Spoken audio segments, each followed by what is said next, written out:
அண்ணா ஒரு குட்டி ஸ்டோரி ஒன்று சொல்லுங்க. குட்டி ஸ்டோரிலாம் எனக்கு தெரிஞ்சு கட்டிட தொழிலாளர் கதை தான் ஒன்று இருக்குது. அது ஒன்றா சொல்கிறேன். சொல்லுங்க.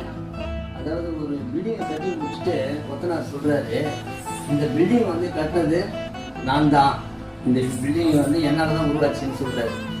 உடனே வந்து சென்ட்ரிங்கார் சொல்கிறாரு, இல்லை இல்லை அது என்னால் தான் உருவாச்சு அப்படின்னு சென்ட்ரிங்கார் சொல்கிறாரு.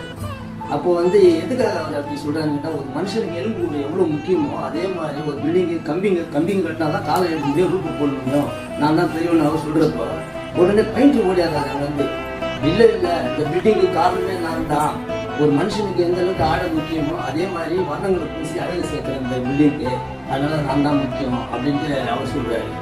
உடனே எலக்ட்ரிஷியன் வந்து, இல்லை இல்லை ஒரு மனுஷனுக்கு நறுமும் கண்ணும் எந்த அளவுக்கு முக்கியமோ அந்த அளவுக்கு வந்து உயரம் வெளிச்சமும் நான் தரேன், நான் தான் முக்கியம் அப்படின்னு எலக்ட்ரிஷியன் சொல்றாரு.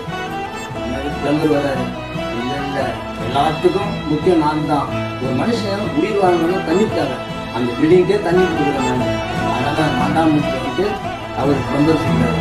வீட்டுக்கார் பார்க்குறாரு, என் பணத்தில் உங்கள் திறமைகள்லாம் நீங்கள் காமிச்சிட்டு கட்சியில் நான் முக்கியம் நீ முக்கியம்னு சொல்றீங்க, இதுக்கெல்லாம் நான் தானே முக்கியம், ஒரு மனுஷனுக்கு உயிர் எந்த அளவுக்கு முக்கியமோ அதே மாதிரி இந்த வீட்டுக்கு உயிரும் முக்கியம், காசு பணமும் முக்கியம், நான் காசு பணம் கொடுக்குறதுனால தான் உங்கள் திறமையை நீங்கள் காட்ட முடியுது இந்த பில்டிங்கில், அதனால நீங்கள் சேர்ந்த வரைக்கும் நன்றி, நீங்கள் போயிட்டு வாங்கன்ட்டு. இதுதான் தொழிலாளர்கள் நிலை.